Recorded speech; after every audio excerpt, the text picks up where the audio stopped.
Se eu fosse aplicar a lógica e o senso crítico com todo o rigor necessário e esperado, eu teria que fazer um monte de ressalvas a Gladiador 2, que já está em cartaz nos cinemas.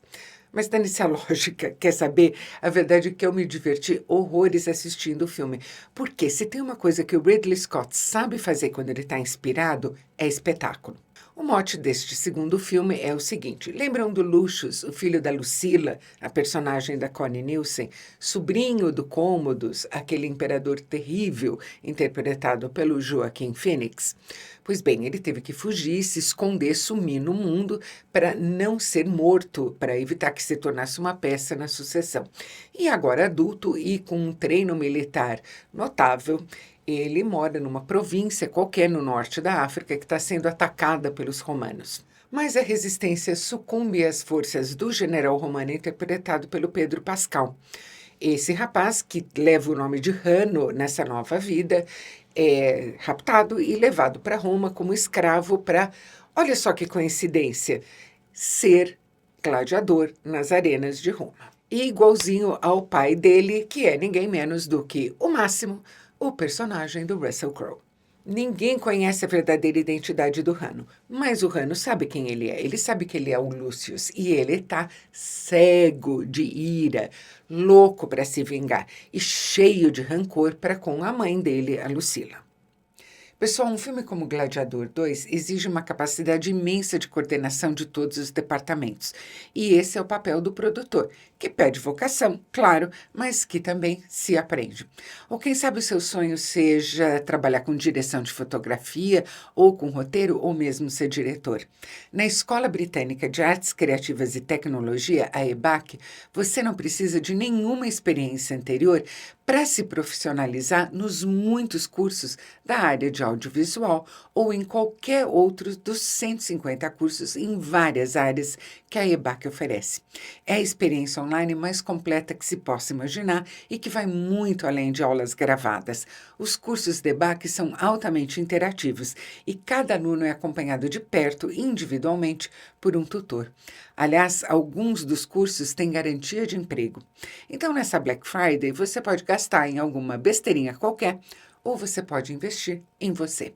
Durante todo o mês de novembro, aplique o cupom Isabela300 para ter R$ 300 de desconto em qualquer curso.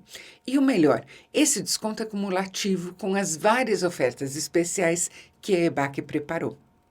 E agora, de volta à resenha. Roma está sendo novamente tiranizada, desta vez por uma dupla de imperadores. Sim, isso é um fato. O imperador Caracalla, que aqui é interpretado pelo muito bom Fred Hechinger, dividia o poder com o irmão dele, o Geta, que é interpretado pelo Joseph Quinn de Stranger Things. Juntando os dois não dá um inteiro. Aliás, uma coisa genial é que na entrevista com o Fred Hechinger, ele falou que nas conversas que ele teve com o Ridley Scott sobre esses dois personagens, ele e o Geta, como eles iriam interpretar, eles falaram muito em Johnny Rotten, Sid Vicious, os rapazes dos Sex Pistols, e falaram muito também em Beavis e Butthead. O Caracalla já está carcomido pela sífilis e, lógico, com todos os sintomas neurológicos e mentais que vêm com o estágio avançado da infecção. O Goethe é um pouquinho mais aprumado, mas não o suficiente.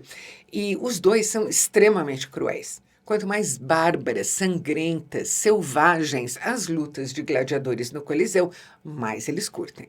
Mas, assim como no primeiro filme, eles não contavam com a astúcia desse novo gladiador que apareceu na arena. O Lucius Hanno, que foi vendido para um agente de gladiadores interpretado pelo Denzel Washington. E eu tenho que dizer, o Denzel Washington é a melhor coisa do filme. Ele põe o filme no bolso, sai correndo com ele. Eu acho que tem dois atores americanos vivos que são capazes de fazer do overacting uma coisa fantástica, saborosa, interessante, engajante. O Al Pacino e o Denzel Washington.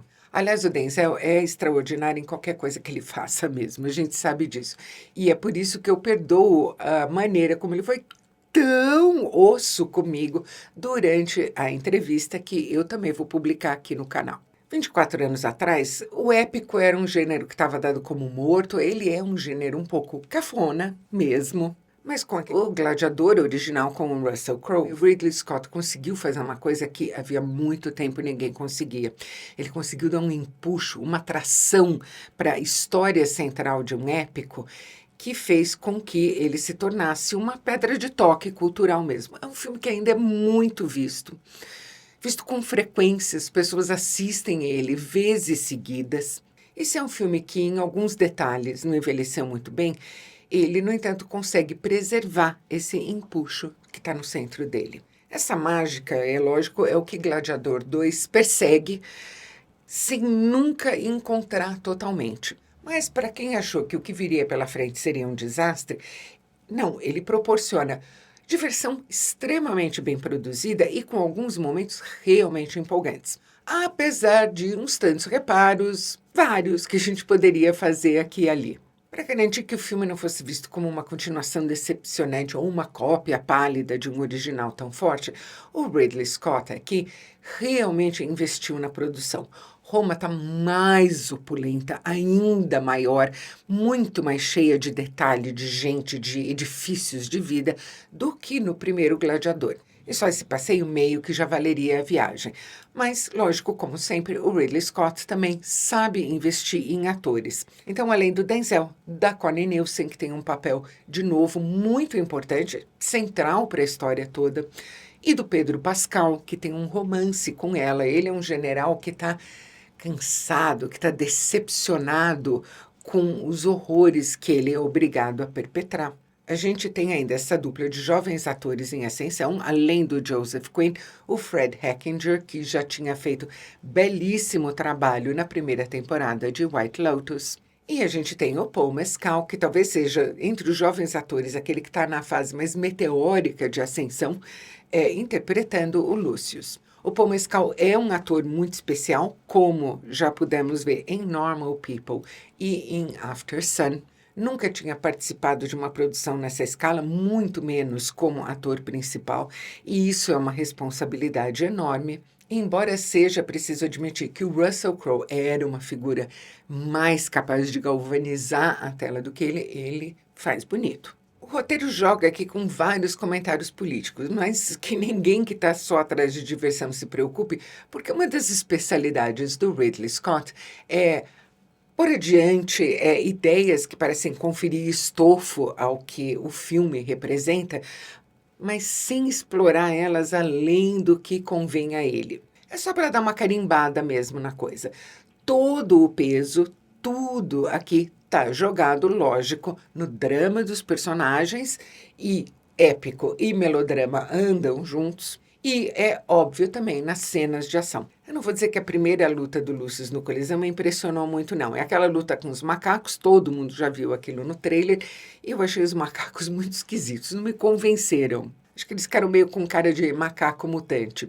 Mas a orquestração das lutas, isso não tem como negar, é de primeira linha. Por mais que elas estiquem um tanto a credibilidade, elas são muito empolgantes. E uma observação, tem uma sequência bem importante em que a arena do Coliseu está inundada para a simulação de uma batalha naval. E sim, isso ocorreu várias vezes. Eu, inclusive, assistindo o filme, achei que seria impossível conseguir uma profundidade de água suficiente para que os navios flutuassem nela. Eu achei que tinha uma aguinha ali e devia ser meio como carro alegórico, com umas rodas ali, mas não, estava enganada. Fui pesquisar e sim, eles usavam navios menores, lógico, imitações de navios em escala, com o fundo chato, mas eles de fato flutuavam. Olha que coisa, os romanos eram muito engenhosos mesmo. Ou seja, adorei o elenco e para mim ainda teve uma ótima surpresa, que foi um papel bem grande até para o Rory McCann, que foi o cão, o Hound, em Game of Thrones. Além disso, me diverti, várias vezes me empolguei, enchi os olhos e assim acabei desculpando as esticadas na lógica, os diálogos às vezes discursivos demais, as frases de efeito meio bregas e os efeitos, vez por outra, meio falsos. Fiquei meio decepcionada da música não ter sido novamente entregue ao Hans Zimmer, a trilha que se aproveita de alguns dos temas dele, mas é bem mais convencional. Mas fazer o quê? Não se pode ter tudo. E a gente tem que mencionar uma coisa, é espantosa a energia, a capacidade de organização do Ridley Scott aos 85 anos. Quando eu crescer, eu quero ser assim. Se você curtiu esse vídeo, não se esqueça de curtir, inscreva-se no canal e clique no sininho. E me acompanhe também no Letterboxd, a plataforma em que eu publico em forma de texto resenhas de filmes mais antigos e filmes recentes.